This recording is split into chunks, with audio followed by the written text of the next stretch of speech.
We are going through the study of man and woman, male and female, equal yet different. ನಾವು ಒಂದು ಅಧ್ಯಯನ ಮಾಡ್ತಾ ಇದ್ದೇವೆ. ಸ್ತ್ರೀ ಪುರುಷರು ಸಮಾನರಾಗಿದ್ದರೂ ಸಹ ಅವರು ವಿಭಿನ್ನರೂ ಸಹ ಆಗಿದ್ದಾರೆ. We saw the teaching about family, marriage from Apostle Peter and Apostle Paul. ಕುಟುಂಬದಲ್ಲಿ ವಿವಾಹದ ಕುರಿತಾಗಿ ಅಪೋಸ್ತಲನಾದ ಪೇತ್ರನು ಹಾಗೂ ಅಪೋಸ್ತಲನಾದ ಪೌಲರು ಏನು ಹೊಸ ಒಡಂಬಡಿಕೆಯಲ್ಲಿ ಬರೆದಿದ್ದಾರೆ ಎಂಬುದರ ಕುರಿತಾಗಿ ನಾವು ಕಲಿಯುತ್ತಾ ಇದ್ದೇವೆ. Then we looked at the leadership and the role of men and women in the local church. ಮತ್ತು ಒಂದು ಸ್ಥಳೀಯ ಸಭೆಯಲ್ಲಿ ಸ್ತ್ರೀ ಪುರುಷರ ನಾಯಕತ್ವದ ಕುರಿತಾಗಿಯೂ ಸಹ ನಾವು ಕಲಿಯುತ್ತಾ ಇದ್ದೇವೆ. We were studying from 2 Timothy chapter 2. ನಾವು 2ನೇ ತಿಮೋಥಿ ಪತ್ರಿಕೆ 2ನೇ ಅಧ್ಯಾಯದಲ್ಲಿ ನಾವು ನೋಡಿದೆವು. We will again read verses 8 to 12. That's where we finished last time. ನಾವು ಕಳೆದ ಸಾರಿ ನಿಲ್ಲಿಸಿದ್ದನ್ನ ನಾವು ತಿರುಗಿ ಮುಂದುವರಿಸುವುದಕ್ಕಿದ್ದೇವೆ. ಕ್ಷಮಿಸಿರಿ. 1ನೇ ತಿಮೋಥಿ ಪತ್ರಿಕೆ 2ನೇ ಅಧ್ಯಾಯ 8ರಿಂದ 12ನೇ ವಚನದವರೆಗೆ. ಹೀಗಿರಲಾಗಿ ಪುರುಷರು ಎಲ್ಲಾ ಸ್ಥಳಗಳಲ್ಲಿ ಕೋಪವೂ ವಾಗ್ವಾದವೂ ಇಲ್ಲದವರಾಗಿ ಭಕ್ತಿ ಪೂರ್ವಕವಾಗಿಯೇ ಕೈಗಳನ್ನೆತ್ತಿ ಪ್ರಾರ್ಥಿಸಬೇಕೆಂದು ಅಪೇಕ್ಷಿಸುತ್ತೇನೆ. ಹಾಗೆಯೇ ಸ್ತ್ರೀಯರು ಮಾನಸ್ಥೆಯರಾಗಿಯೂ ಡಂಬವಿಲ್ಲದವರಾಗಿಯೂ ಇದ್ದು ಮರ್ಯಾದೆಗೆ ತಕ್ಕ ಉಡುಪನ್ನುಟ್ಟುಕೊಳ್ಳಬೇಕೆಂದು ಅಪೇಕ್ಷಿಸುತ್ತೇನೆ. ಅವರು ಜಡೆ, ಚಿನ್ನ, ಮುತ್ತು, ಬೆಲೆಯುಳ್ಳ ವಸ್ತ್ರ ಮುಂತಾದವುಗಳಿಂದ ತಮ್ಮನ್ನು ಅಲಂಕರಿಸಿಕೊಳ್ಳದೆ ದೇವಭಕ್ತೆಯರೆನಿಸಿಕೊಳ್ಳುವ ಸ್ತ್ರೀಯರಿಗೆ ಯುಕ್ತವಾಗಿರುವ ಪ್ರಕಾರ ಸತ್ಕ್ರಿಯೆಗಳಿಂದಲೇ ಅಲಂಕರಿಸಿಕೊಳ್ಳಬೇಕು. ಸ್ತ್ರೀಯರು ಮೌನವಾಗಿದ್ದು ಪೂರ್ಣ ವಿಧೇಯರಾಗಿ ಉಪದೇಶವನ್ನು ಕೇಳಬೇಕು. ಉಪದೇಶ ಮಾಡುವುದಕ್ಕಾಗಲಿ ಪುರುಷರ ಮೇಲೆ ಅಧಿಕಾರ ನಡೆಸುವುದಕ್ಕಾಗಲಿ ಸ್ತ್ರೀಯರಿಗೆ ನಾನು ಅಪ್ಪಣೆ ಕೊಡುವುದಿಲ್ಲ, ಅವರು ಮೌನವಾಗಿರಬೇಕು ಎಂಬ. Before we go further in the next few verses, ನಾವು ಮುಂದಿನ ಕೆಲವು ವಾಕ್ಯಗಳಿಗೆ ಹೋಗುವುದಕ್ಕಿಂತ ಮುಂಚಿತವಾಗಿ, so that this passage is as important as Ephesians 5 for marriage and family. ವಿವಾಹ ಮತ್ತು ಕುಟುಂಬದ ಸಂಬಂಧವಾಗಿ ಈ ವಾಕ್ಯ ಭಾಗವು ಎಫೆಸ ಪತ್ರಿಕೆ 5ನೇ ಅಧ್ಯಾಯದಲ್ಲಿ ತಿಳಿಸಿರುವಷ್ಟೇ ಪ್ರಮುಖವಾಗಿ ಇದು ಕಂಡು ಬರುವಂತದ್ದಾಗಿದೆ. Ephesians 5 is for family and marriage, and 1 Timothy 2 is for the church. ಎಫೆಸ ಪತ್ರಿಕೆ 5ನೇ ಅಧ್ಯಾಯದಲ್ಲಿ ಅದು ವಿವಾಹ ಮತ್ತು ಕುಟುಂಬದ ಕುರಿತಾಗಿ ತಿಳಿಸುವುದಾದರೆ, ಈ 1ನೇ ತಿಮೋಥಿ 2ನೇ ಅಧ್ಯಾಯದಲ್ಲಿ ತಿಳಿಸಿರುವಂತದ್ದು ಒಂದು ಸ್ಥಳೀಯ ಸಭೆಗೆ ಅದು ಅವಶ್ಯಕವಾದಂತಹ ಸಂಗತಿ ಇಲ್ಲಿದೆ. We saw man's responsibility and women's responsibility in these verses. ಈ ವಾಕ್ಯಗಳಲ್ಲಿ ನಾವು ಪುರುಷನ ಮತ್ತು ಸ್ತ್ರೀಯರ ಜವಾಬ್ದಾರಿಕೆಗಳ ಕುರಿತಾಗಿ ನಾವು ನೋಡುತ್ತೇವೆ. Man's leading, we see him raising holy hands. ಪುರುಷನು ಪ್ರಾರ್ಥನೆ ಮಾಡುವಾಗ ಆತನು ಕೈಗಳನ್ನೆತ್ತಿ ಪರಿಶುದ್ಧವಾದ ಕೈಗಳನ್ನೆತ್ತಿ ಪ್ರಾರ್ಥಿಸಬೇಕು ಎಂಬುದಾಗಿ ನಾವು ನೋಡ್ತಾ ಬಂದೆವು. We see the men's responsibility in the church.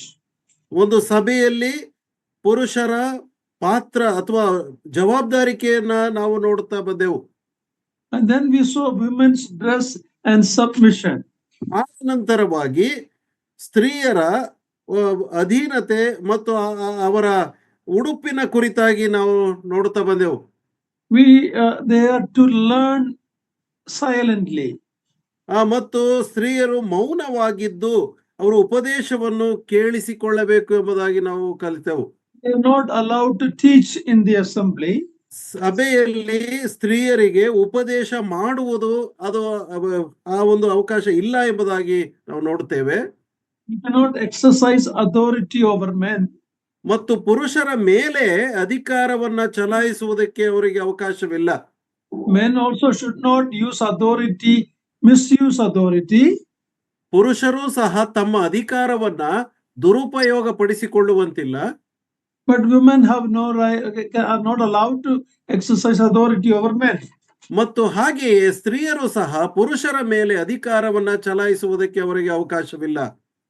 Next verses, Paul gives the biblical reasons.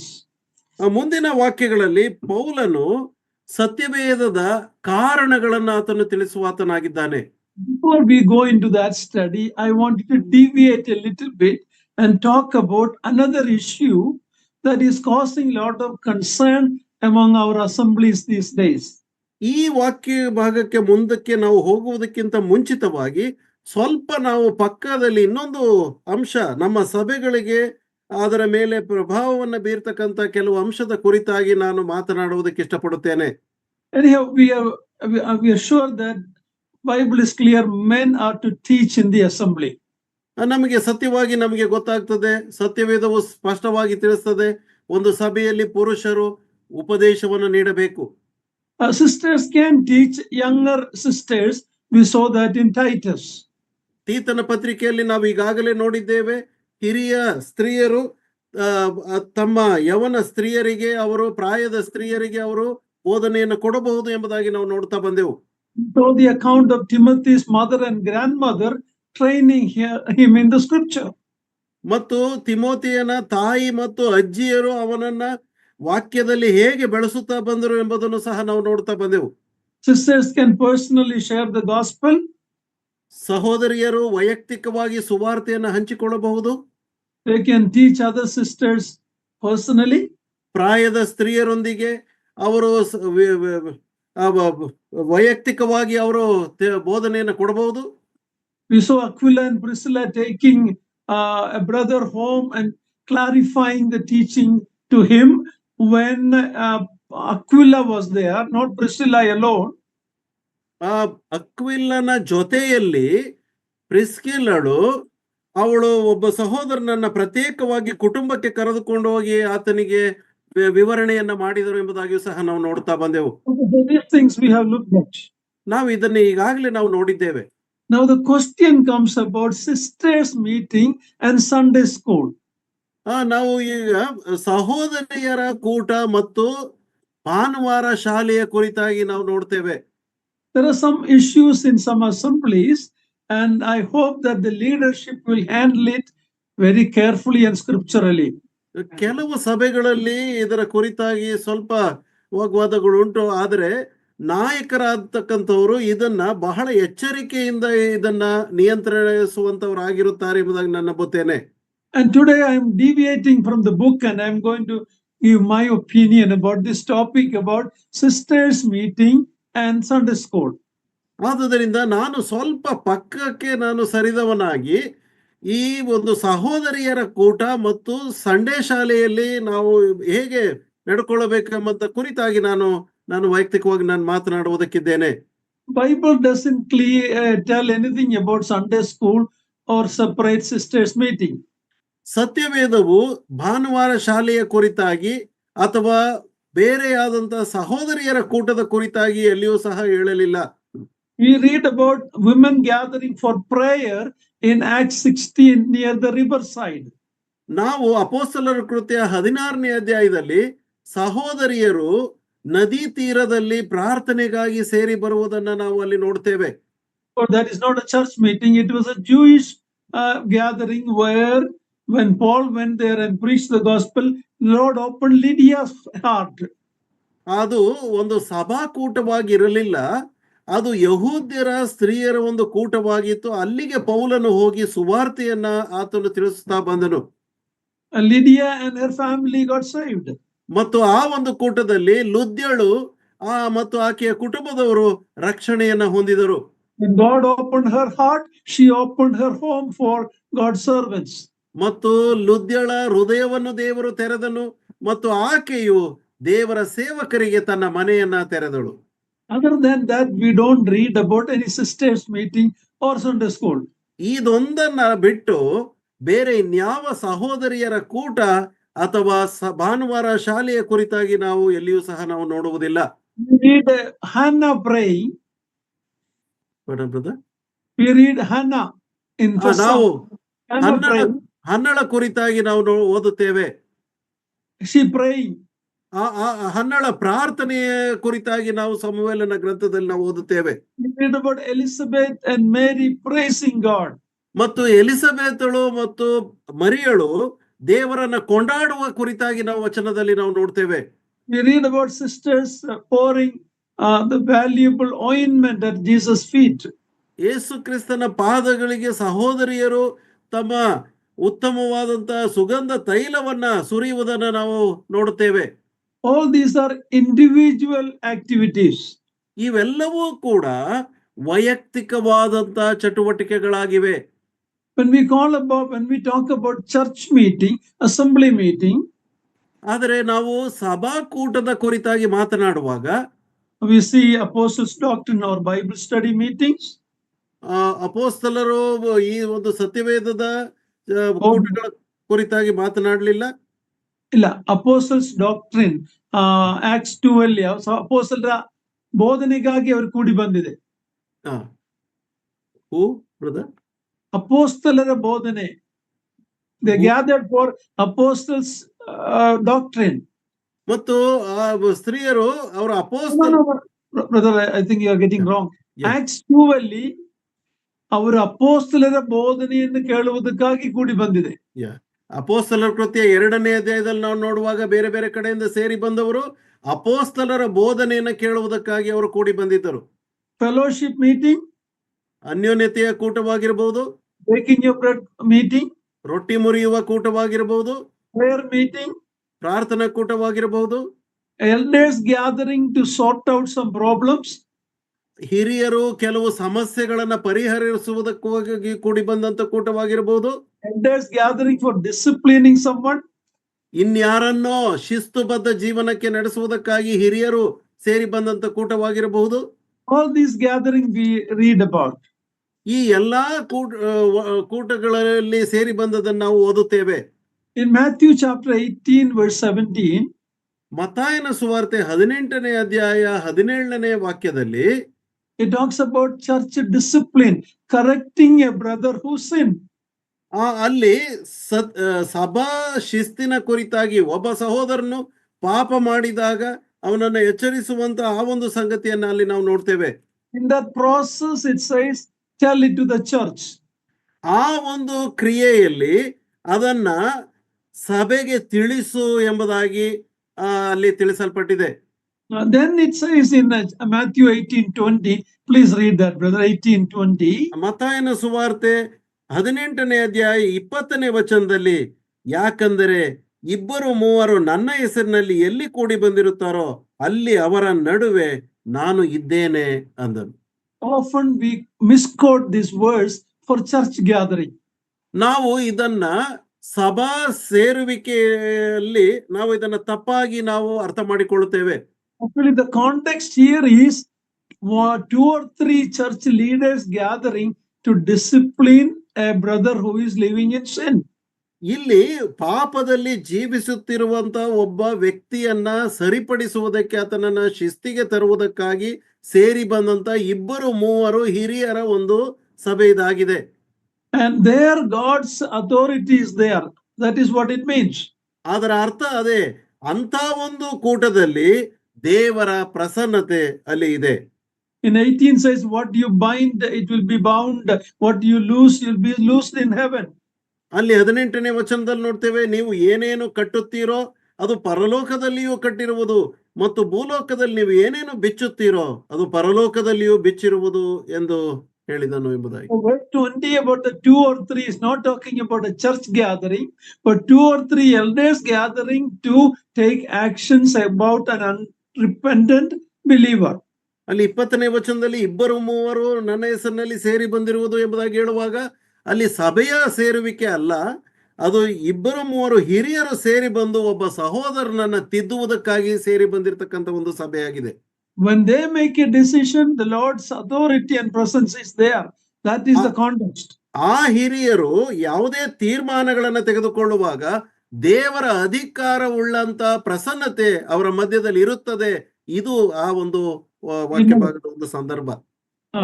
But we can apply that whether 2 or 3, 4 believers gathered, the Lord's, we can apply that, but that's not the context. ಆ ಒಂದು ಸಂದರ್ಭಾನುಸಾರ ನಾವು ಇದನ್ನ ಕಲಿಯುವಂತವರಾಗಿದ್ದೇವೆ. ಆದರೆ ಇದನ್ನ ಅನ್ವಯಿಸಿಕೊಳ್ಳಬಹುದು. ಎಲ್ಲಿ 2-3 ಕರ್ತನ ಹೆಸರಲ್ಲಿ ಸೇರಿ ಬಂದಿರ್ತಾರೋ ಅಲ್ಲಿ ಅವರ ಮಧ್ಯದಲ್ಲಿ ಆತನ ಇದ್ದಾನೆ, ಇದನ್ನ ಅನ್ವಯಿಸಿಕೊಳ್ಳಬಹುದೇ ಹೊರತು, ಆದ್ರೆ ಸಂದರ್ಭಾನುಸಾರವಾಗಿ ಇದು ಬೇರೆ ಆಗಿದೆ. So we are talking about what are the church gatherings. ನಾವು ಬೇರೆ ಸಭಾ ಕೂಡುವಿಕೆಯ ಕುರಿತಾಗಿ ನಾವು ಮಾತನಾಡ್ತಾ ಇದ್ದೇವೆ. Now regarding Sunday school, Bible tells nothing. Sunday ಶಾಲೆಯ ಕುರಿತಾಗಿ ಸತ್ಯವೇದದಲ್ಲಿ ಎಲ್ಲಿಯೂ ಸಹ ನಾವು ನೋಡ್ಲಿಲ್ಲ. It is the responsibility of the parents to train their children at home. Bible is very clear on that. ಸತ್ಯವೇದವು ಸ್ಪಷ್ಟವಾಗಿ ತಿಳಿಸ್ತದೆ ಏನೆಂಬುದಾಗಿ ಹೇಳಿದ್ರೆ ತಮ್ಮ ಮಕ್ಕಳಿಗೆ ತಂದೆ ತಾಯಿಗಳು ವಾಕ್ಯವನ್ನ ತಿಳಿಸಬೇಕೆಂಬುದಾಗಿ ಅವರಿಗೆ ಅದರ ವಾಕ್ಯದಲ್ಲಿ ತರಬೇತಿಗೊಳಿಸಬೇಕೆಂಬುದಾಗಿ ತಿಳಿಸ್ತದೆ. Deuteronomy 4:9, please read that. ಧರ್ಮೋಪದೇಶ ಕಾಂಡ 4ನೇ ಅಧ್ಯಾಯ 9ನೇ ವಚನ. ಧರ್ಮೋಪದೇಶ ಕಾಂಡ 4ನೇ ಅಧ್ಯಾಯ 9ನೇ ವಚನ.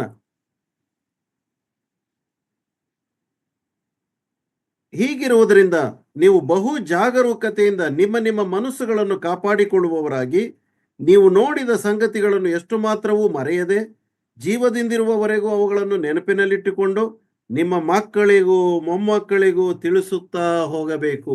There are many other verses in Deuteronomy that talks about parents' responsibility to train up or teach the children the word of God.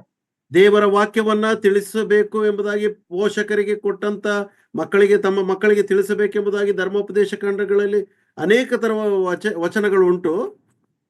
In Proverbs 22:6, everybody know that verse. ನಡೆಯಬೇಕಾದ ಮಾರ್ಗದಲ್ಲಿ 22:6, we read that also, right? ಜ್ಞಾನೋಕ್ತಿ 22ನೇ ಅಧ್ಯಾಯ 6ನೇ ವಚನದಲ್ಲಿಯೂ ನಮಗೆ ಗೊತ್ತಿದೆ, ನಡೆಯಬೇಕಾದ ಮಾರ್ಗಕ್ಕೆ ತಕ್ಕಂತೆ ಹುಡುಗನನ್ನು ಶಿಕ್ಷಿಸು, ಆಗ ಮುಪ್ಪಿನಲ್ಲಿಯೂ ಆತನು ಓರೆಯಾಗನು ಎಂಬುದಾಗಿ. We see the example of Samuel and Moses' parents training the children. ಸಮುವೇಲನು ಮತ್ತು ಮೋಶೆಯ ತಂದೆ ತಾಯಿಗಳು ಅವರನ್ನ ಹೇಗೆ ಮಕ್ಕಳನ್ನ ಅವರನ್ನ ಬೆಳೆಸಿದರು ಎಂಬುದಾಗಿ ನಾವು ನೋಡುತ್ತೇವೆ. Where the father is not a believer, it becomes the mother's responsibility if she is a believer. ತಂದೆಯು ಅವಿಶ್ವಾಸಿಯಾಗಿರುವುದಾದರೆ ಆಗ ತಾಯಿಯು ವಿಶ್ವಾಸಿಯಾದಂತ ತಾಯಿಯು ತನ್ನ ಮಕ್ಕಳನ್ನ ತಿಳಿಸಿ ಅವಳನ್ನ ಬೆಳೆಸಬೇಕು ಎಂಬುದು ಆ ಜವಾಬ್ದಾರಿಕೆ ಕುರಿತಾಗಿ ನೋಡುತ್ತೇವೆ. That is what we see in the case of Timothy. ತಿಮೋತಿಯನ ಉದಾಹರಣೆಯಲ್ಲಿ ನಾವು ಅದನ್ನೇ ನಾವು ನೋಡ್ತಾ ಬಂದೆವು. So talking about Sunday school, this ministry didn't start till 18th century. 18ನೇ ಶತಮಾನದವರೆಗೆ ಸಂಡೇ ಶಾಲೆಯು ಪ್ರಾರಂಭವಾಗಿರಲಿಲ್ಲ. It was in 1780. ಅದು 1780ರಲ್ಲಿ Robert Raikes, an Englishman, started this in England. England ದೇಶದಲ್ಲಿ ಇಂಗ್ಲಿಷ್ನ ಒಬ್ಬ ವ್ಯಕ್ತಿ ರಾಬರ್ಟ್ ಸ್ಟ್ರೈಟ್ ಎಂಬುದಾಗಿ ಅವರು ಪ್ರಾರಂಭಿಸಿದ್ದು ಇದು. He started this to provide education and care to children in the neighborhood. ನೆರೆಹೊರೆಯಲ್ಲಿರ್ತಕ್ಕಂಥ ಮಕ್ಕಳನ್ನ ಆರೈಕೆ ಮಾಡಿ ಅವರಿಗೆ ತರಬೇತಿ ಕೊಡುವುದಕ್ಕೆ ಇದನ್ನ ಪ್ರಾರಂಭಿಸಿದರು. Many of their parents were working and they were not believers. ಅವರ ತಂದೆ ತಾಯಿಗಳು ಕೆಲಸ ಮಾಡುವಂತವರಾಗಿದ್ದರು, ಅವರು ವಿಶ್ವಾಸಿಗಳಾಗಿರಲಿಲ್ಲ. Later, this Sunday school spread throughout England and other parts of Europe. ಆ ನಂತರವಾಗಿ ಇಂಗ್ಲೆಂಡಿನ ಅನೇಕ ಭಾಗಗಳಲ್ಲಿ ಮತ್ತು ಯುರೋಪ್ ಖಂಡದಲ್ಲಿ ಈ ಒಂದು ಸಂಡೇ ಶಾಲೆಯ ಕ್ರಮವು ಅದು ವ್ಯಾಪಿಸಿತು. It was giving them basic education. ಅದು ಪ್ರಾರಂಭದ ಮೂಲಭೂತ ಶಿಕ್ಷಣವನ್ನ ಕೊಡುವಲ್ಲಿ ಸಹಾಯಿಸಿತು. Bible study and character development. ಅವರ ನಡತೆಯ ಒಂದು ಅಭಿವೃದ್ಧಿ ಕಾರ್ಯದಲ್ಲಿ ಮತ್ತು ಸತ್ಯವೇದವನ್ನ ಅಭ್ಯಾಸ ಮಾಡುವಂತ ಕಾರ್ಯ ಅಭಿವೃದ್ಧಿ ಆಗುವುದರಲ್ಲಿ ಅದು ಸಹಾಯಿಸಿತು. In mid-19th century, it became more formalized. Sunday school. 19ನೇ ಶತಮಾನಕ್ಕೆ ಬಂದಾಗ ಅದು ಕ್ರಮಾನುಸಾರವಾಗಿ ಅದು ಅಧಿಕೃತಗೊಳ್ಳುತ್ತಾ ಬಂತು. Then it spread to USA and other countries. ಅದು USA ಮತ್ತು ಬೇರೆ ಬೇರೆ ದೇಶಗಳಲ್ಲಿ ಅದು ಹರಡುತ್ತಾ ಬಂದದ್ದು ಆಯಿತು. New teaching methods and materials and technologies came. ಅನೇಕ ತರಬೇತಿಗೊಳಿಸುವಂತ ವಸ್ತುಗಳು ಮತ್ತು ಅನೇಕ ತಂತ್ರಜ್ಞಾನಗಳು ಅದರಲ್ಲಿ ಸೇರಿಕೊಂಡವು. Today Sunday school is found in almost all countries and all denominations. ಎಲ್ಲಾ ಡಿನಾಮಿನೇಷನ್ಗಳಲ್ಲಿ ಮತ್ತು ಎಲ್ಲಾ ದೇಶಗಳಲ್ಲಿ ಈ ದಿನಗಳಲ್ಲಿ ಸಂಡೇ ಶಾಲೆಯು ಅದು ವ್ಯಾಪಿಸುತ್ತಾ ಹರಡಿಕೊಂಡಿದೆ. Later the VBS started. ಆ ನಂತರ VBS ವೆಕೇಶನ್ ಬೈಬಲ್ ಸ್ಕೂಲ್ ಪ್ರಾರಂಭವಾಯಿತು. In 1890 in USA. ಅದು 1890ರಲ್ಲಿ USA ನಲ್ಲಿ ಪ್ರಾರಂಭವಾಯಿತು. Now many children came to salvation early in their life through Sunday school and VBS. That's a fact we cannot deny. ನಿಜವಾಗಿಯೂ ನಾವು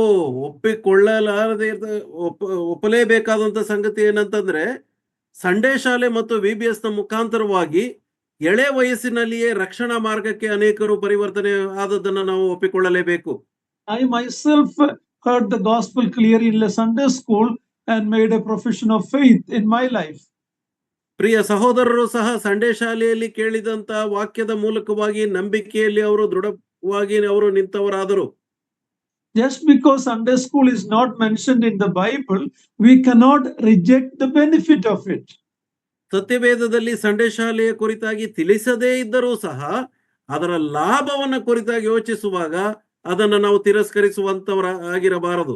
There are much positive benefit from Sunday school or VBS. Sunday ಶಾಲೆ ಮತ್ತು ವಿಬಿಎಸ್ ನಿಂದ ಅನೇಕ ಧನಾತ್ಮಕ ಉಪಯೋಗಕರ ಸಂಗತಿಗಳು ಉಂಟು. If you take a survey of many people, you will see many of them came to the Lord during Sunday school. ನೀವೇನಾದ್ರೂ ಇದರ ಸಮೀಕ್ಷೆಯನ್ನ ಮಾಡುವುದಾದರೆ ಅನೇಕರು ಸಂಡೇ ಶಾಲೆಯಲ್ಲಿ ಕೇಳಿದಂತ ವಾಕ್ಯಗಳ ಮೂಲಕವಾಗಿಯೇ ಕರ್ತನನ್ನು ಅಂಗೀಕರಿಸಿದವರಾಗಿದ್ದಾರೆ. Having said that positive aspect, I wanted to now talk about some negative thing. ಈ ಒಂದು ಧನಾತ್ಮಕವಾದಂತಹ ಸಂಗತಿಗಳನ್ನ ಯೋಚಿಸುತ್ತಿರುವಾಗಲೇ ನಾನು ಋಣಾತ್ಮಕವಾದಂತಹ ಸಂಗತಿಗಳ ಕುರಿತಾಗಿ ನಿಮ್ಮೊಂದಿಗೆ ನಾನು ಹಂಚಿಕೊಳ್ಳಬೇಕೆಂದು ಇಷ್ಟಪಡುತ್ತೇನೆ. Because our assemblies of Sunday school, many parents don't sit down and teach the children at home, thinking that it is the Sunday school teacher's responsibility. ನಾವು ನಮ್ಮ ಮಕ್ಕಳಿಗೆ ಒಂದು ತಪ್ಪಾದ ಭಾವನೆಯನ್ನ ಹೊಂದಿದ್ದೇವೆ ತಂದೆ ತಾಯಿಗಳಾಗಿ. ಏನೆಂಬುದಾಗಿ ಹೇಳಿದ್ರೆ ಇದರ ಪೂರ್ಣ ಜವಾಬ್ದಾರಿಕೆ ಸಂಡೇ ಶಾಲೆಯದ್ದಾಗಿದೆ ಎಂಬುದಾಗಿ ನೆನೆಸಿ ತಮ್ಮ ಮಕ್ಕಳಿಗೆ ತಂದೆ ತಾಯಿಗಳು ಬೋಧನೆಯನ್ನ ಮಾಡುವಂತವರಾಗಿರುವುದಿಲ್ಲ. That is not scriptural. It is the parents' first responsibility to train up their children in the word of God. ಇದು ಸತ್ಯವೇದಕ್ಕನುಸಾರವಾಗಿ ಅಲ್ಲ. ಸತ್ಯವೇದಕ್ಕನುಸಾರವಾಗಿ ಹೇಳುವುದಾದರೆ ತಂದೆ ತಾಯಿಗಳು ಪ್ರಥಮವಾಗಿ ತಮ್ಮ ಮಕ್ಕಳಿಗೆ ವಾಕ್ಯವನ್ನ ತಿಳಿಸುವಂತವರಾಗಿರಬೇಕು. While there are many positive benefits, this is one negative thing.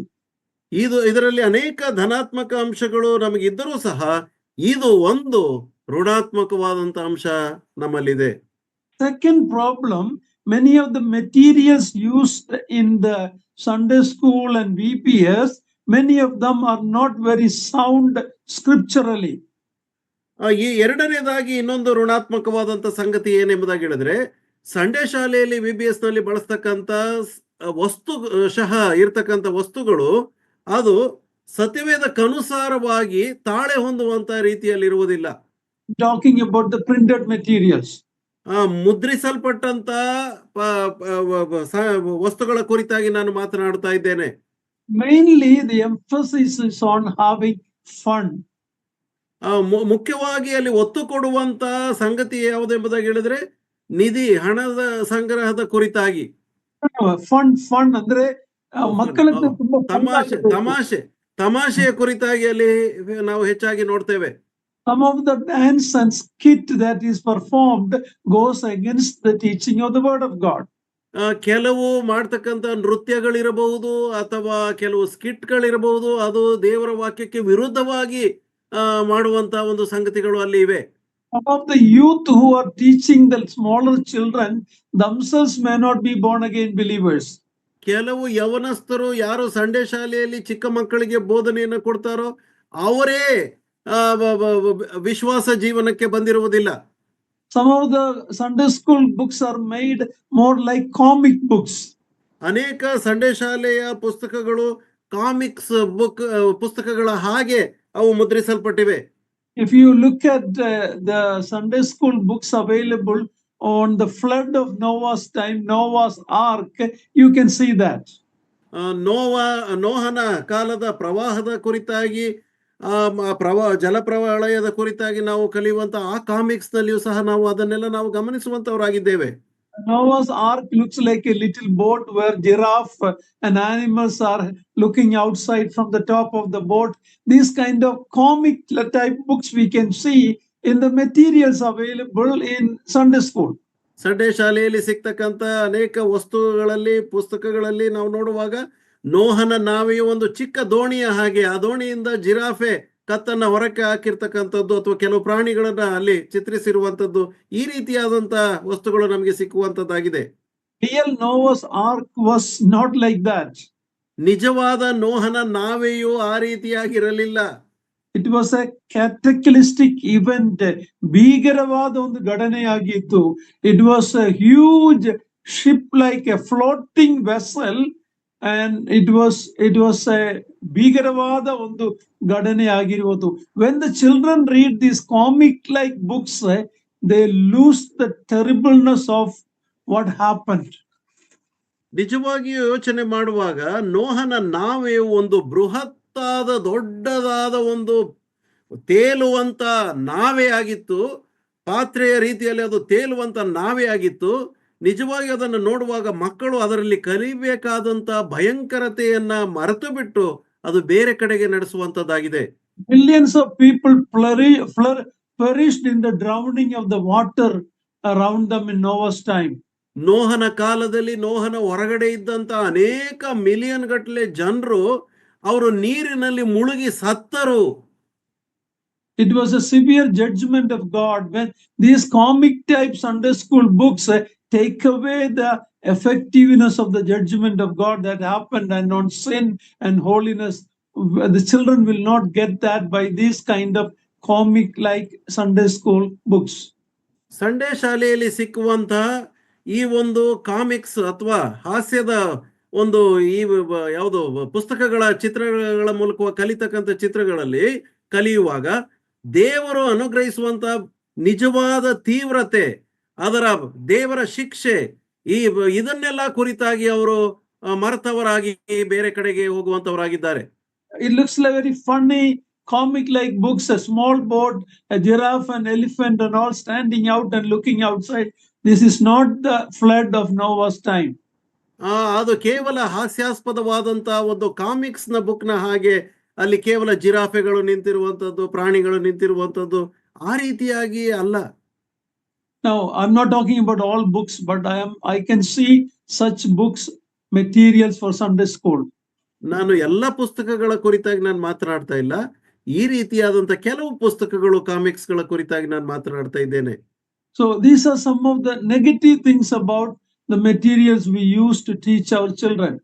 ಆದುದರಿಂದ ಈ ಕೆಲವು ವಸ್ತುಗಳು ಇದನ್ನ ನಾವು ಬಳಸ್ತಕ್ಕಂಥದ್ದು ನಮ್ಮ ಮಕ್ಕಳಿಗೆ ತಿಳಿಸುವುದಕ್ಕಾಗಿ ಬಳಸುವಾಗ ಇದೆಲ್ಲವೂ ಋಣಾತ್ಮಕವಾಗಿ ಕಾರ್ಯವನ್ನ ಮಾಡುವಂತದ್ದಾಗಿದೆ. When we teach the children, we should make them realize the fear of God, that their mind and heart should be touched by these events that happened in the Bible history. ಸತ್ಯವೇದದ ಇತಿಹಾಸದಲ್ಲಿ ಇಂತಹ ಘಟನೆಗಳನ್ನ ನಮ್ಮ ಮಕ್ಕಳಿಗೆ ತಿಳಿಸುವಾಗ ನಿಜವಾದ ದೇವರ ಭಯವು ಉಂಟಾಗುವ ಹಾಗೆ ಅದನ್ನು ನಾವು ವಿವರಿಸಬೇಕಾಗುತ್ತದೆ. But more emphasis is given to fun and having a good time and a dance. Children go away with that kind of a mindset. ಮಕ್ಕಳಿಗೆ ನಾವು ಇದನ್ನ ಹೇಳುವಾಗ ಅವರನ್ನ ಬೇರೆ ಕಡೆಗೆ ನಡೆಸುವಂತ ರೀತಿಯಲ್ಲಿ ಅವರು ಕೇವಲ ತಮಾಷೆಯಾಗಿ ಅವರ ಒಂದು ನೃತ್ಯವಾಗಿ ಅಥವಾ ಸ್ಕಿಟ್ಸ್ ನ ರೂಪದಲ್ಲಿ ಅವರು ತಮ್ಮ ಗಮನವನ್ನು ಆ ಕಡೆಗೆ ತೆಗೆದುಕೊಂಡು ಹೋಗುವಂತವರಾಗಿರುತ್ತಾರೆ. Okay, but I also told you there are many benefits for Sunday school. ಆದ್ರೆ ನಾನು ನಿಮಗೆ ಮೊದಲೇ ಹೇಳಿದೆ, ಸಂಡೇ ಶಾಲೆಯಿಂದ ಅನೇಕ ಲಾಭಕರವಾದಂತ ಸಂಗತಿಗಳು ಸಹ ಇವೆ. Now the question is, can sisters teach the children? ಪ್ರಶ್ನೆ ಈಗ ಏನಂದ್ರೆ, ಆ ಮಕ್ಕಳಿಗೆ ಸ್ತ್ರೀಯರು ಬೋಧಿಸಬಹುದೇ? I don't see anything wrong if the right sisters are teaching. ಸರಿಯಾದ ಭಕ್ತೆಯರಾದ ಸಹೋದರಿಯರು ಬೋಧಿಸುವುದಾದರೆ ಅದರಲ್ಲಿ ಯಾವ ತಪ್ಪು ಇಲ್ಲ. These are extra biblical programs. In other words, Sunday school, VBS, these are not seen in the Bible, but it itself is not wrong as long as it is not against the word of God. ದೇವರ ವಾಕ್ಯದಲ್ಲಿ ಇಲ್ಲದಿದ್ದರೂ ಸಹ ಇವೆಲ್ಲವೂ ಒಂದು ವಿಸ್ತರಿಸಲ್ಪಟ್ಟಂತ ರೂಪವಾಗಿ Sunday ಶಾಲೆ ಇರಬಹುದು ಅಥವಾ BBS ಇರಬಹುದು, ಇದೆಲ್ಲವೂ ಎಲ್ಲಿಯವರೆಗೆ ಸರಿಯಾಗಿರುತ್ತದೆ ಎಂಬುದಾಗಿ ಹೇಳಿದ್ರೆ ಸತ್ಯವೇದಕ್ಕನುಸಾರವಾಗಿ ನಡೆಯುತ್ತಿದ್ದರೆ ಮಾತ್ರ. And it is taught by godly sisters or brothers. ಮತ್ತು ಇದು ದೇವ ಭಕ್ತೆಯರಾದಂತ ಸ್ತ್ರೀಯರು ಅಥವಾ ಸಹೋದರರು ಬೋಧಿಸುವಾಗ ಇದು ಸರಿಯಾದದ್ದಾಗಿದೆ. Okay, so leaving the Sunday school and BBS, now let us talk about sisters meeting. This is what is causing problem in some assemblies these days. ಈ ದಿನಮಾನಗಳಲ್ಲಿ ಇದನ್ನ ಸ್ವಲ್ಪ ಸತ್ಯವೇದ ಶಾಲೆಯನ್ನು ಪಕ್ಕಕ್ಕಿಟ್ಟು ಈಗ ನಾವು ಸಹೋದರಿಯರ ಕೂಟದ ಕುರಿತಾಗಿ ಅನೇಕ ಸಭೆಗಳಲ್ಲಿ ಸಮಸ್ಯೆಗಳನ್ನ ಉಂಟು ಮಾಡಿರ್ತಕ್ಕಂಥ ಸಂಗತಿಯನ್ನ ನಾವೀಗ ಮಾತನಾಡ್ತೇವೆ. I hope you listen very carefully. ಇದನ್ನ ಎಚ್ಚರಿಕೆಯಿಂದ ನೀವು ಕೇಳಿಸಿಕೊಳ್ಳುತ್ತೀರಿ ಎಂಬುದಾಗಿ ನಾನು ನಂಬುತ್ತೇನೆ. Often I have seen some sisters teaching who have an interdenominational mix-up background.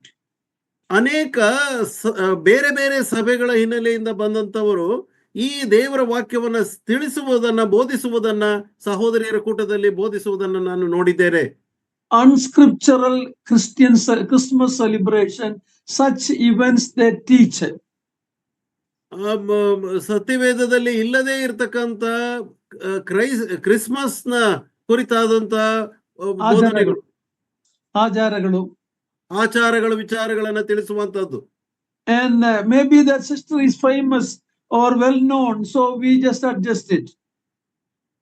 ನಾವು ಅನೇಕ ಸ್ತ್ರೀಯರು ಇದನ್ನು ತಿಳಿಸುವಾಗ ಅದಕ್ಕೆ ನಾವು ಹೊಂದಾಣಿಕೆಯನ್ನು ನಾವು ಮಾಡಿಕೊಳ್ಳುವಂತವರಾಗಿದ್ದೇವೆ. In sisters meeting, sisters who are not sound in the word of God, or they are not good example in themselves, it is not a good thing for them to lead or teach. ಸಹೋದರಿಯರ ಕೂಟದಲ್ಲಿ ಚೆನ್ನಾಗಿ ನಂಬಿಕೆಯಲ್ಲಿ ಬಲವಿರತಕ್ಕಂತ ಸಹೋದರಿಯರನ್ನಲ್ಲದೆ ಅಥವಾ ತಮ್ಮ ಜೀವಿತದಲ್ಲೇ ಸರಿಯಾಗಿ ನಡ್ಕೊಳ್ಳದೇ ಇರುವಂತಹ ಸ್ತ್ರೀಯರು ಅಲ್ಲಿ ಬೋಧಿಸುವುದಾದರೆ ಅದು ಸರಿಯಾದಂತ ಒಂದು ಸಂಗತಿ ಆಗಿರುವುದಿಲ್ಲ. Their dress and their decorations, all of that has to be an example for the children or other sisters. ಅವರ ಉಡುಪಾಗಲಿ, ಅವರು ಬೋಧಿಸುವಂತ ಮಾತುಗಳಾಗಲಿ ಮಕ್ಕಳ ಎದುರಿನಲ್ಲಿ ಅಥವಾ ಸಹೋದರಿಯರ ಎದುರಿನಲ್ಲಿ ಅದು ಮಾದರಿಯಾಗಿರುವಂತದ್ದಾಗಿರಬೇಕು. Our assemblies don't need interdenominational teaching. We should have enough believers in our midst who can teach. ಬೇರೆ inter denomination ಇಂದ ಬಂದಂತ ಸ್ತ್ರೀಯರ ಅಗತ್ಯತೆ ನಮ್ಮ ಸಭೆಗಳಲ್ಲಿ ಇಲ್ಲ. ಯಾಕಂದ್ರೆ ನಮ್ಮ ಸಭೆಯಲ್ಲೇ ಇರ್ತಕ್ಕಂಥ ಸತ್ಯವಾಕ್ಯವನ್ನ ಬೋಧಿಸುವಂತಹ ಸಹೋದರಿಯರು ಅಗತ್ಯವಾಗಿ ನಮಗೆ ಬೇಕಾಗಿದೆ. Some God servants and assemblies feels that sisters meeting are wrong. It is unscriptural.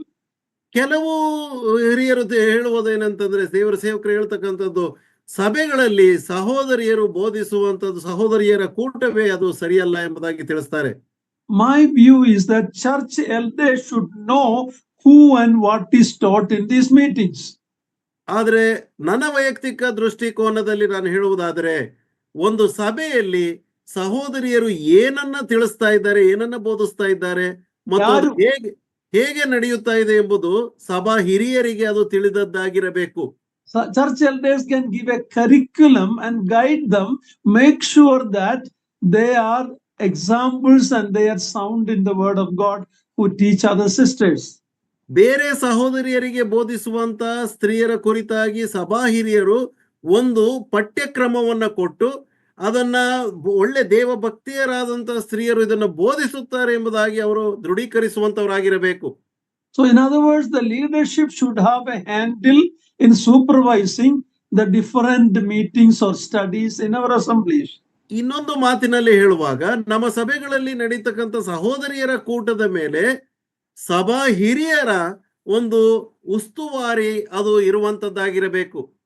Otherwise, if you leave it to them alone and if they are not sound in the word of God, if they are not good example, we will have negative impact on other sisters.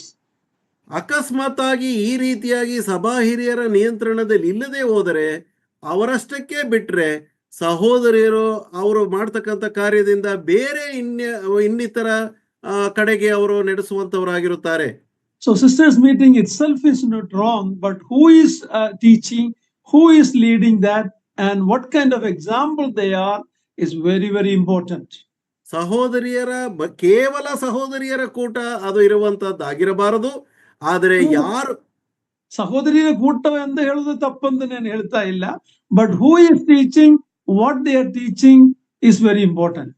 ಅದೇ ಸಹೋದರಿಯರ ಕೂಟದಲ್ಲಿ ಯಾರು ಬೋಧನೆಯನ್ನ ಕೊಡ್ತಾ ಇದ್ದಾರೆ, ಏನನ್ನ ಬೋಧಿಸ್ತಾ ಇದ್ದಾರೆ, ಅದು ಮತ್ತು ಅವರ ಮಾದರಿ ಹೇಗಿದೆ, ಇದು ಬಹಳ ಪ್ರಮುಖವಾದಂತ ವಿಷಯವಾಗುತ್ತದೆ. Sisters will be influenced in the way of interdenominational way. Otherwise, our sisters will be getting interdenominational teaching. ಇದನ್ನ ನಾವು ಮಾಡದೇ ಹೋದ್ರೆ ಆಗ ಇಂಟರ್ ಡಿನಾಮಿನೇಷನಲ್ ಬೋಧನೆಯು ನಮ್ಮೊಳಗೆ ಪ್ರವೇಶಿಸುವಂತದ್ದಾಗಿದೆ. So it is the elders' responsibility to know what is happening in each Bible studies. For example, in our assembly, we have men's meeting, we have youth meeting, we have Sunday school, we also have sisters meeting. But I think that the elders should have a good understanding who is teaching the sisters meeting. ಸಹೋದರ ಹೇಳುವಂಥದ್ದು ಅವರ ಸಭೆಯಲ್ಲಿ ಪುರುಷರ ಒಂದು ಕೂಟ ಇದೆ ಮತ್ತು ಸ್ತ್ರೀಯರ ಕೂಟ ಇದೆ, ಸಂಡೆ ಶಾಲೆ ಇದೆ, ಇದೆಲ್ಲವೂ ಸಹ ಇದೆ.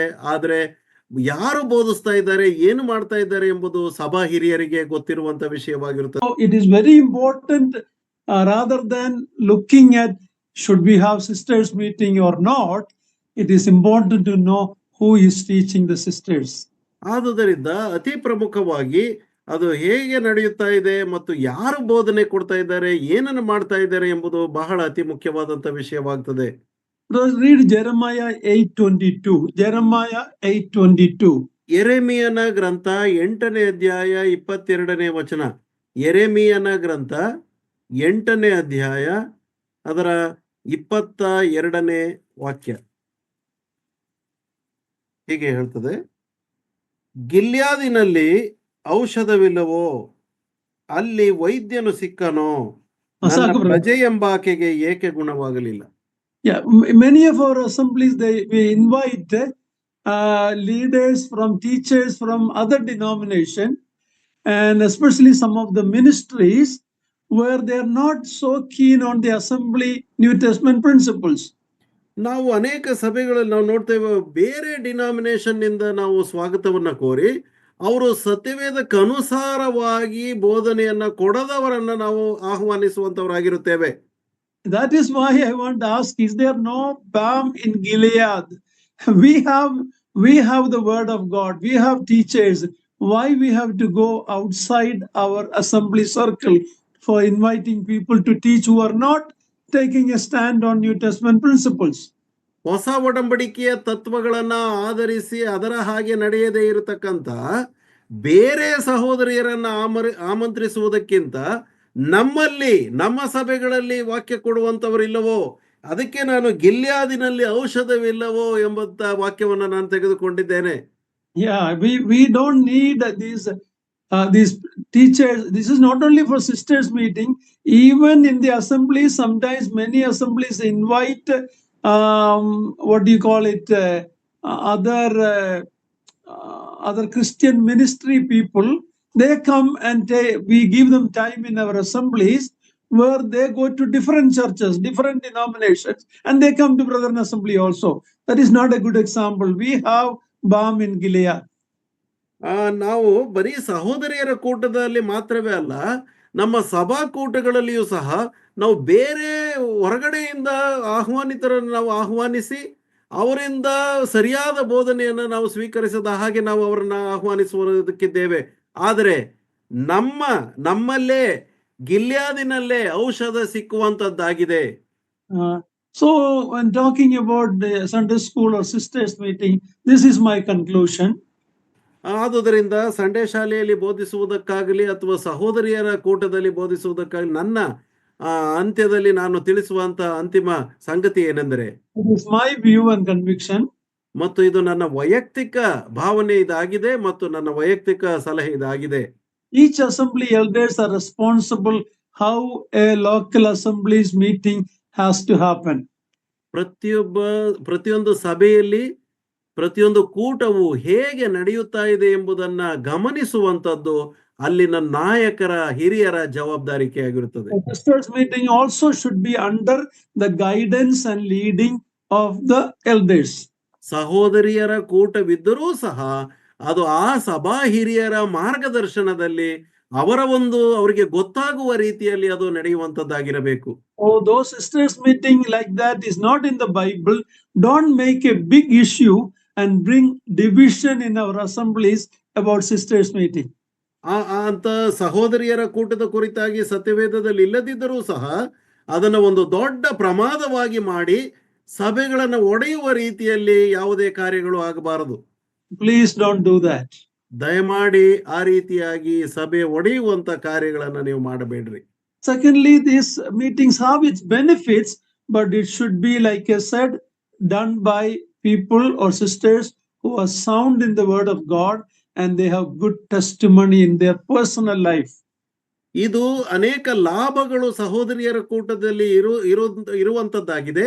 ಆದರೆ ಗಮನಿಸಬೇಕಾದಂತ ವಿಷಯವೇನೆಂದರೆ ಆ ಬೋಧಿಸ್ತಕ್ಕಂಥ ಸ್ತ್ರೀಯರು ಸರಿಯಾದ ಉತ್ತಮವಾದಂತ ಬೋಧನೆಯಲ್ಲಿ ಬಲವುಳ್ಳಂತ ಸ್ತ್ರೀಯರಾಗಿರಬೇಕು ಹಾಗೂ ಅವರ ವೈಯಕ್ತಿಕ ಜೀವನದಲ್ಲಿ ಮಾದರಿಯಾಗಿರುವಂತಹ ಸಹೋದರಿಯರು ಬೋಧಿಸುವಂತವರಾಗಿರಬೇಕು.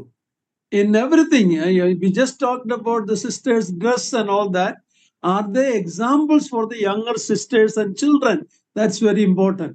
ನಾವು ಕೇವಲ ಉಡುಪಿನ ಕುರಿತಾಗಿ ನಾವು ಮಾತನಾಡಿದ್ದೇವೆ, ಆದರೆ ಪ್ರತಿಯೊಂದು ಕ್ಷೇತ್ರದಲ್ಲಿಯೂ ಸಹ ಅವರು ತಮ್ಮ ಮಕ್ಕಳಿಗೆ ಮತ್ತು ಪ್ರಾಯದ ಸ್ತ್ರೀಯರಿಗೆ ಅವರು ಮಾದರಿಯಾಗಿದ್ದಾರೋ ಎಂಬಂತ ಅಂಶವನ್ನ ಗಮನಿಸುವಂತವರಾಗಿರಬೇಕು. Don't let interdenominational sisters come and teach our sisters. ನಮ್ಮ ಸಹೋದರಿಯರಿಗೆ ಬೋಧಿಸುವುದಕ್ಕಾಗಿ ಬೇರೆ ಡಿನಾಮಿನೇಷನ್ ನ ಸಹೋದರಿಯರು ಬಂದು ಬೋಧಿಸುವುದನ್ನ ನೀವು ಬಿಡಬೇಡ್ರಿ.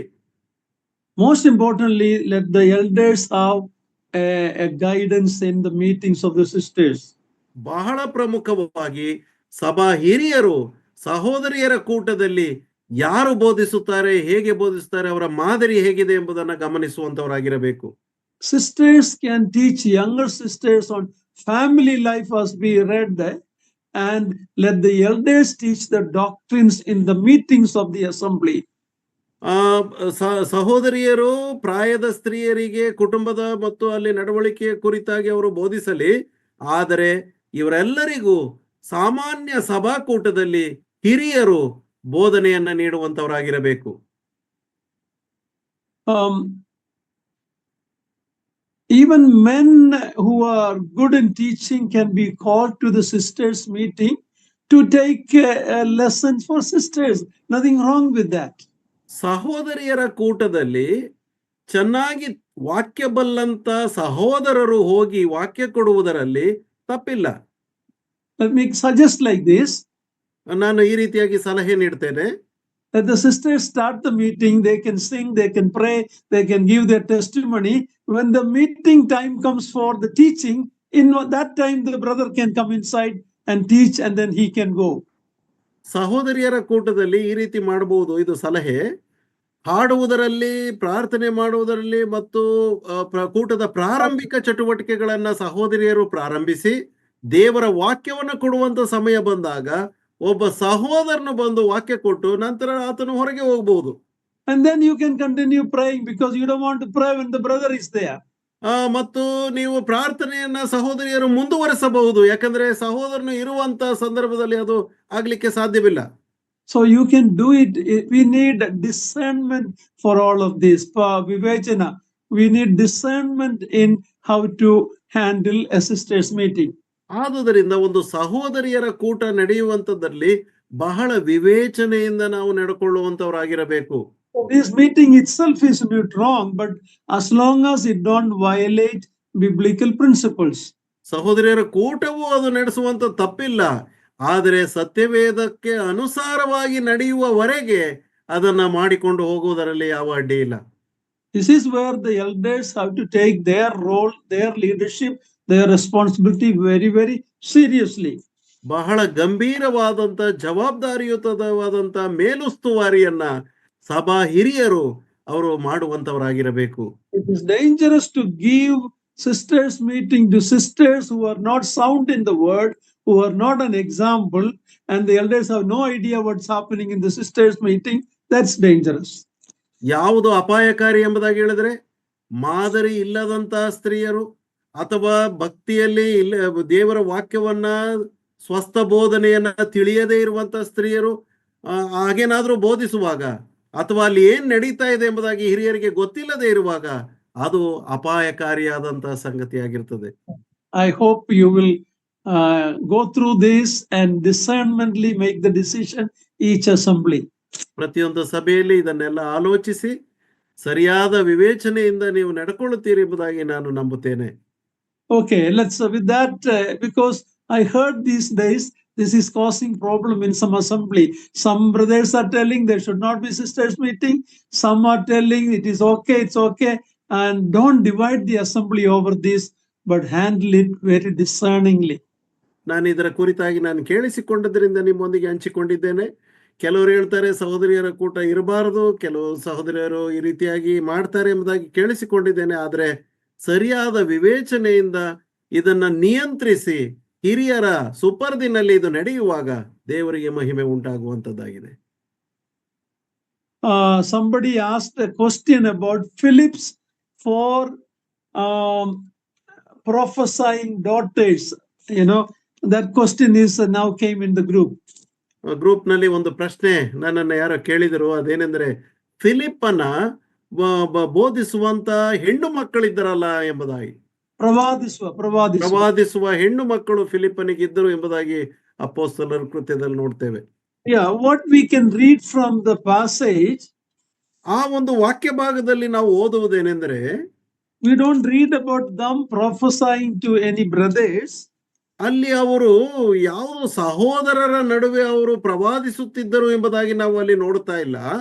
Even when they were in that home where Apostle Paul went and stayed in Philip's house for a few days, ಪೌಲನು ಫಿಲಿಪ್ಪನ ಮನೆಯಲ್ಲಿ ಕೆಲವು ದಿವಸಗಳು ಅಲ್ಲಿ ಹೋಗಿ ಇದ್ದುಕೊಂಡು ವಾಸಿಸುತ್ತಿರುವಾಗಲೂ ಸಹ, when somebody had to give a prophecy about Paul, it is Agabus who did it, a man, not these daughters.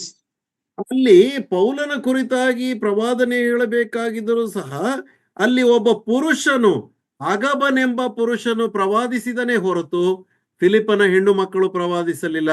I will leave it at that. In the early church there were prophets, including some sisters, but we can assume that they handled it within their God-given role. ದೇವರು ನೇಮಿಸಿದಂತ ತಮ್ಮ ಪಾತ್ರಗಳನ್ನ ಆದಿಸಭೆಯ ಪ್ರವಾದಿನಿಯರು ಸಹ ಅದನ್ನ ನೆರವೇರಿಸಿದರು. ಆದ್ರೆ ದೇವರು ನೇಮಿಸಿದ ಮಿತಿಯಲ್ಲಿ ಅದನ್ನ ನೆರವೇರಿಸಿದರು ಎಂಬುದಾಗಿ ನಾವು ನೋಡ್ತೇವೆ. Okay, now let's come back to 1 Timothy chapter 2. ಈಗ ನಾವು ತಿರುಗಿ ಮೊದಲನೇ ತಿಮೋತಿ ಪತ್ರಿಕೆ 2ನೇ ಅಧ್ಯಾಯಕ್ಕೆ ಬರೋಣ. We read about from 8 to 12 about men lifting up their holy hands, sisters having proper dress and proper submission.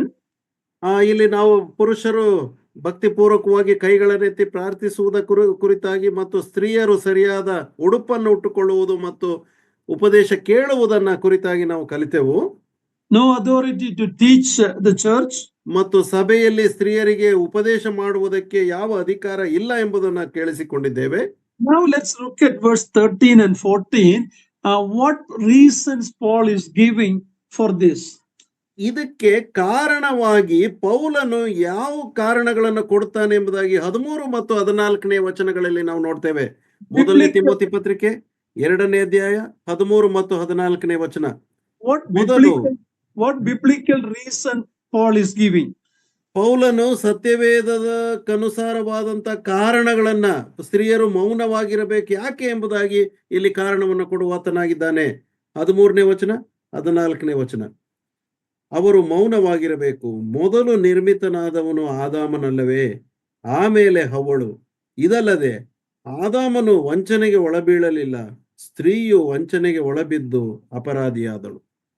Now 1 Timothy chapter 2, these passages are not liked by the feminist Christians. ಈ ಒಂದು ಮೊದಲನೇ Timothy ಪತ್ರಿಕೆ 2ನೇ ಅಧ್ಯಾಯದಲ್ಲಿ ಕೊಡಲ್ಪಟ್ಟಿರ್ತಕ್ಕಂಥ ಸಂಗತಿಯನ್ನ ಅನೇಕ ಸ್ತ್ರೀ ಸಮತ್ವವಾದಿಗಳು ಅದನ್ನು ಅಂಗೀಕರಿಸುವುದಿಲ್ಲ. But that is why Paul is immediately giving biblical reasons. ಅದಕ್ಕೋಸ್ಕರವೇ ಪೌಲನು ತತ್ಕ್ಷಣವಾಗಿ ಸತ್ಯವೇದಕ್ಕನುಸಾರವಾದ ಕಾರಣವನ್ನ ಆತನು ಕೊಡುವಂತವನಾಗಿದ್ದಾನೆ. Reason, it was Adam who was first created, not Eve. ಮೊದಲನೇ ಒಂದು ಕಾರಣ ಆತನು ಕೊಡ್ತಕ್ಕಂಥದ್ದು, ಮೊದಲನೇದಾಗಿ ನಿರ್ಮಿತನಾದವನು ಆದಾಮನು, ಹವ್ವಳ ಅಲ್ಲ ಎಂಬುದಾಗಿ. It says it is not Adam who was deceived but Eve. ಮತ್ತು ಎರಡನೇ ಒಂದು ಕಾರಣ ಆತನು ಕೊಡ್ತಕ್ಕಂಥದ್ದು, ಆದಾಮನು ಮೊದಲನೇದಾಗಿ ವಂಚನೆಗೆ ಬೀಳಲಿಲ್ಲ, ಅದು ಹವ್ವಳು ವಂಚನೆಗೆ ಬಿದ್ದಳು ಎಂಬುದಾಗಿ. So two order is given here. One is creation order, the other one is transgression order or ಪಾಪದಲ್ಲಿ ಬಿದ್ದು ಹೋದ. One creation order, and deception or transgression order. Two order we see. ಎರಡು ಕ್ರಮವನ್ನ ನಾವು ಇಲ್ಲಿ ನೋಡ್ತೇವೆ. ಅದೇನೆಂದ್ರೆ ಮೊದಲನೇದು ಸೃಷ್ಟಿಯ ಕ್ರಮ. ಸೃಷ್ಟಿ ಕಾರ್ಯದ ನಿರ್ಮಿತವಾದಂತ ಕಾರ್ಯ ಒಂದು, ಇನ್ನೊಂದು ವಂಚನೆಗೆ ಒಳಬಿದ್ದಂತ ಕಾರ್ಯ ಇನ್ನೊಂದು. This point is very important. ಈ ಒಂದು ಅಂಶ ಬಹಳ ಪ್ರಮುಖವಾದಂತ ಅಂಶವಾಗಿದೆ. Paul is going directly to the Genesis account. ಪೌಲನು ನೇರವಾಗಿ ಆದಿಕಾಂಡದ ವಾಕ್ಯ ಭಾಗಕ್ಕೆ ಆತನು ತೆಗೆದುಕೊಂಡು ಹೋಗುವಂತವನಾಗಿದ್ದಾನೆ. Remember, same like when Jesus was asked about marriage and divorce, when the Pharisees asked, is it why Moses told you can divorce? Jesus didn't take them to Moses. He took them to Genesis creation account. ನೆನಪಿಸಿಕೊಳ್ಳ್ರಿ, ನಾವೀಗಾಗಲೇ ಮಾತನಾಡಿದ್ದೇವೆ. ಯೇಸು ಕ್ರಿಸ್ತನನ್ನು ಫರಿಸಾಯರು ಬಂದು ವಿಚ್ಛೇದನದ ಕುರಿತಾಗಿ ವಿವಾಹ ಸಂಬಂಧದಲ್ಲಿ ಕೇಳುವಾಗ ಆತನು ಮೋಶೆಯ ಉದಾಹರಣೆಗೆ ತೆಗೆದುಕೊಂಡು ಹೋಗಲಿಲ್ಲ. ಆದಿಕಾಂಡದಲ್ಲಿ ಆದಿಯಲ್ಲಿ ದೇವರು ಏನು ಮಾಡಿದನೆಂಬುದರ ಕುರಿತಾಗಿ ಯೇಸು ಕ್ರಿಸ್ತನ ಉತ್ತರ ಕೊಟ್ಟದ್ದನ್ನು ನೋಡ್ತೇವೆ. Same way here, Paul is taking his readers to the Genesis account. ಅದೇ ಪ್ರಕಾರವಾಗಿ ಇಲ್ಲಿ ಪೌಲನು ಓದುಗಾರರಿಗೆ ಆತನು ಆದಿಯಲ್ಲಿ ದೇವರು ಮಾಡಿದಂತ ಕಾರ್ಯದ ಕುರಿತಾಗಿ ಅಲ್ಲಿಗೆ ಆತನು ತೆಗೆದುಕೊಂಡು ಹೋಗುವಂತವನಾಗಿದ್ದಾನೆ. Back to Genesis. ಆದಿಕಾಂಡಕ್ಕೆ ಹಿಂದಿರುಗಿಕೊಂಡು, back to creation. ಸೃಷ್ಟಿ ಕಾರ್ಯಕ್ಕೆ ಪ್ರಾರಂಭದಲ್ಲಿ ಇರುವಂತ ಕಾರ್ಯಕ್ಕೆ ಮೊದಲುಗೊಂಡು back to the beginnings. ಪ್ರಾರಂಭಿಕ ಕಾರ್ಯಗಳಿಗೆ ಕರ್ಕೊಂಡು ಹೋಗುವಂತವನಾಗಿದ್ದಾನೆ. back to the historical events. ಇತಿಹಾಸದ ಘಟನೆಗೆ ಹಿಂದಕ್ಕೆ ಕರೆದುಕೊಂಡು ಹೋಗುವಂತವನಾಗಿದ್ದಾನೆ. Paul is not appealing to the local culture. ಪೌಲನು ಸ್ಥಳೀಯವಾದಂತ ಸಂಪ್ರದಾಯಗಳಿಗೆ ಆತನು ಹೊಂದಾಣಿಕೆ ಕೊಡುವಂತವನಾಗಿಲ್ಲ. He's not telling, oh, these sisters don't have education, so let them not teach. He's not taking to that. ಪೌಲನು ಸ್ತ್ರೀಯರಿಗೆ ಸರಿಯಾದ ಶಿಕ್ಷಣವಿಲ್ಲದ ಕಾರಣ ಅವರು ಬೋಧಿಸಬಾರದು ಎಂಬುದಾಗಿ ಆ ಒಂದು ಕಾರಣ ಕೊಡ್ತಾ ಇಲ್ಲ. Or there are some false teaching sisters like Joyce Meyer, such people on television. Because of that, sisters don't teach. That's not what he's telling. ತಪ್ಪಾದ ಬೋಧನೆಯನ್ನ ಕೊಡ್ತಾ ಟಿವಿನಲ್ಲಿ ಜಾಯ್ಸ್ ಮೇಯರ್ ಅವರು ಹೇಳ್ತಾರಲ್ಲ, ಆ ರೀತಿಯಾಗಿ ಆ ಕಾರಣದಿಂದ ನೀವು ಬೋಧಿಸಬಾರದು ಎಂಬುದಾಗಿ ಪೌಲನು ಅವರ ಉದಾಹರಣೆಗಳನ್ನ ಕೊಟ್ಟು ಹೇಳ್ತಾ ಇಲ್ಲ. Oh, sisters don't have the ability, they are inferior, they don't have proper education. That's not what he's appealing. He's appealing to the creation account, the order. ಪೌಲನು ತಿಳಿಸಿ ಕೇಳಿಕೊಳ್ಳುವಂತ ಸಂಗತಿ, ಅವರಿಗೆ ಸರಿಯಾದ ಶಿಕ್ಷಣವಿಲ್ಲ, ಅವರಿಗೆ ಏನು ಗೊತ್ತಿಲ್ಲ, ಅವರು ಕೆಳಮಟ್ಟದವರು ಎಂಬುದಾಗಿ ಆ ಕಾರಣಗಳನ್ನ ಕೊಡ್ತಾ ಇಲ್ಲ. ಆದರೆ ಆದಿಕಾಂಡಕ್ಕೆ ಆತನು ನಮ್ಮನ್ನ ಕರ್ಕೊಂಡು ಹೋಗುವಂತವನಾಗಿದ್ದಾನೆ. He is appealing to God's design as revealed in the word of God. ದೇವರ ವಾಕ್ಯದಲ್ಲಿ ದೇವರ ಕ್ರಮವು ಹೇಗಿದೆ ಅದರ ಕುರಿತಾಗಿ ಆತನು ಕೇಳಿಕೊಳ್ಳುವಂತವನಾಗಿದ್ದಾನೆ. Two order, one creation order, one deception or transgression order. ಎರಡು ಕ್ರಮಗಳು, ಒಂದು ನಿರ್ಮಿತವಾದಂತ ಸೃಷ್ಟಿ ಕಾರ್ಯದ ಕ್ರಮ ಒಂದಾದರೆ, ಇನ್ನೊಂದು ವಂಚನೆಗೆ ಒಳಬಿದ್ದಂತ ಕ್ರಮ ಇನ್ನೊಂದು. Adam was the first one created. ಆದಾಮನು ಮೊಟ್ಟ ಮೊದಲನೇದಾಗಿ ನಿರ್ಮಿತನಾದವನು. Adam's prior creation means he had a role of leadership and authority.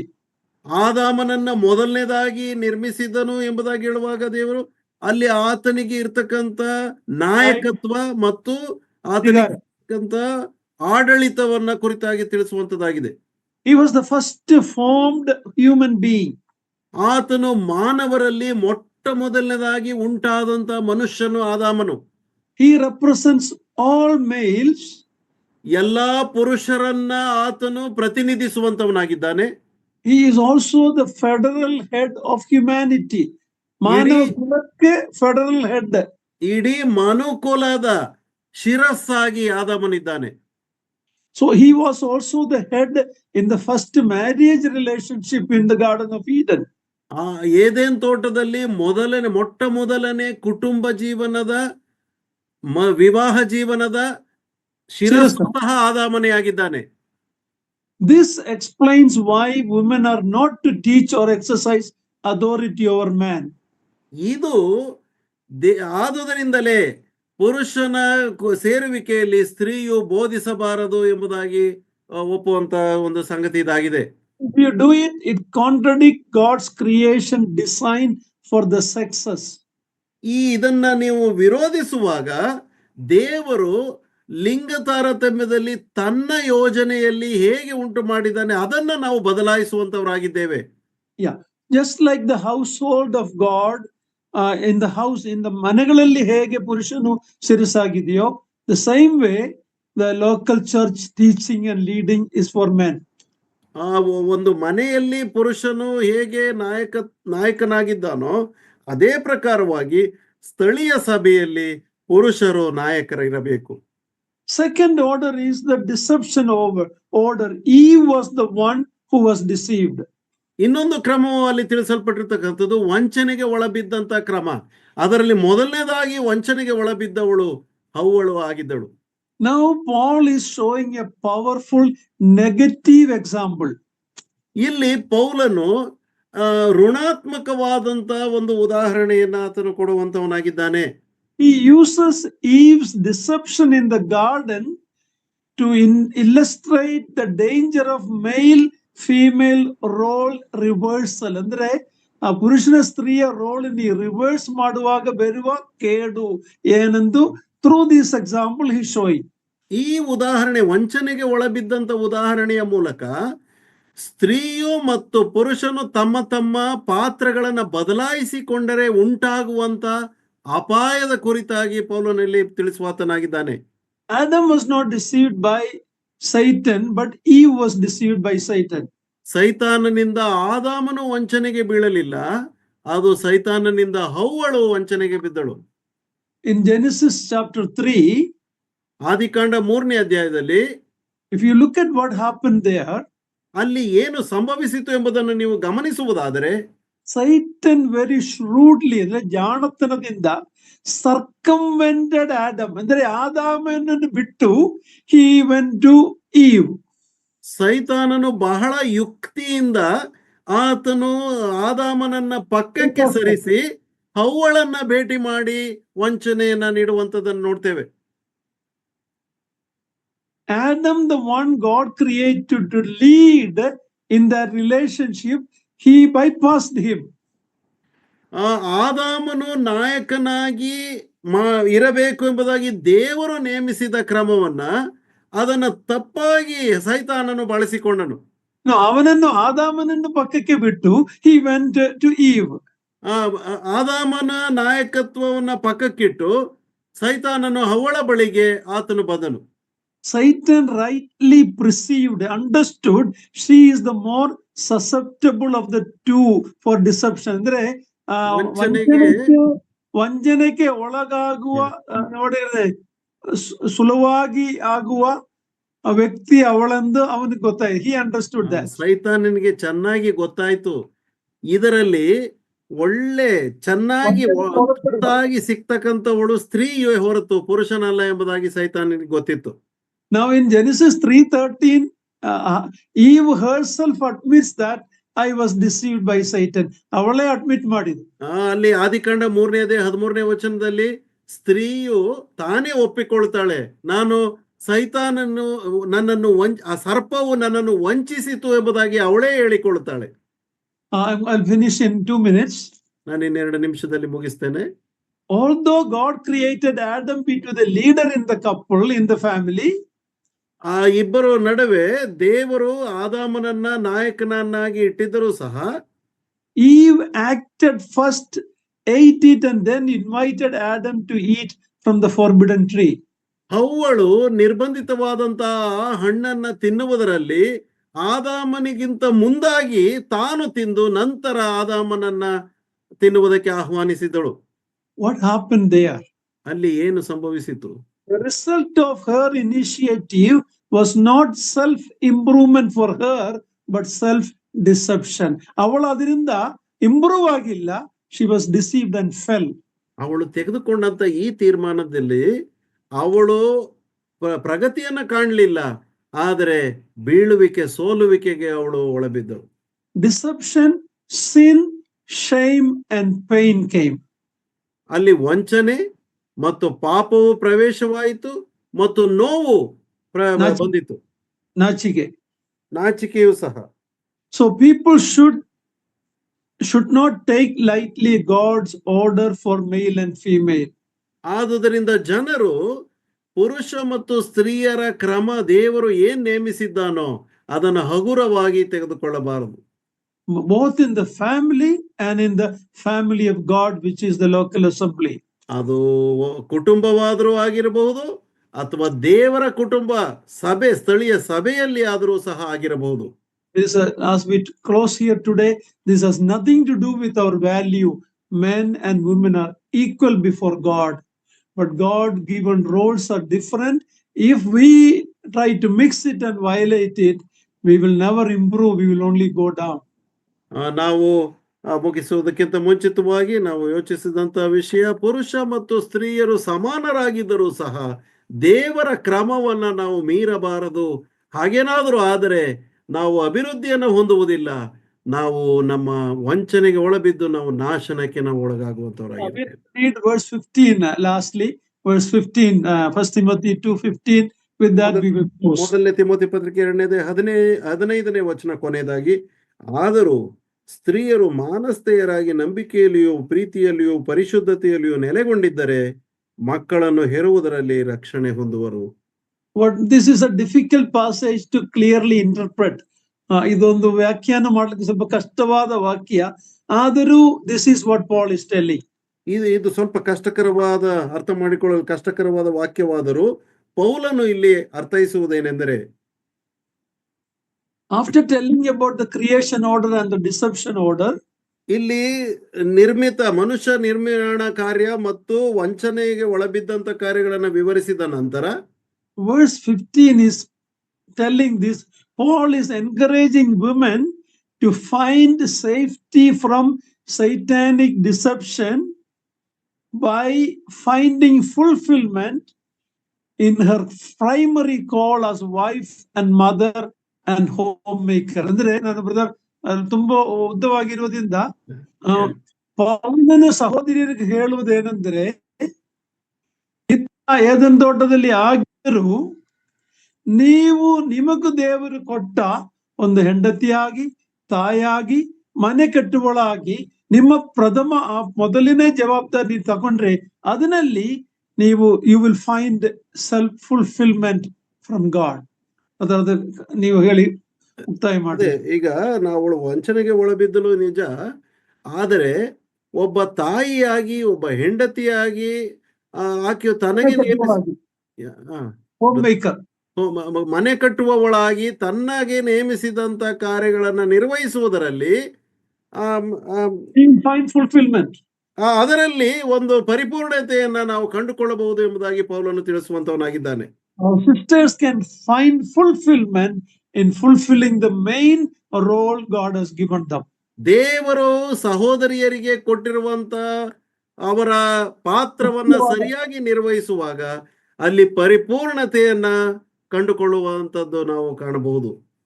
So Paul is not against women, okay? ಆದ್ದರಿಂದ ಪೌಲನು ಸ್ತ್ರೀಯರಿಗೆ ವಿರುದ್ಧವಾಗಿ ಆತನಿಲ್ಲ. And she honors women and she's telling that they are equal but different roles. ಆತನು ಸ್ತ್ರೀಯರು ಸಹ ಸಮಾನರು ಎಂಬುದಾಗಿ ಒಪ್ಪಿಕೊಳ್ಳುತ್ತಾನೆ, ಮತ್ತು ಆದರೆ ಬೇರೆ ಬೇರೆ ಪಾತ್ರವು ಪುರುಷರಿಗೂ ಸ್ತ್ರೀಯರಿಗೂ ಇದೆ ಎಂಬುದಾಗಿ ತಿಳಿಸ್ತಾನೆ. May the Lord help us and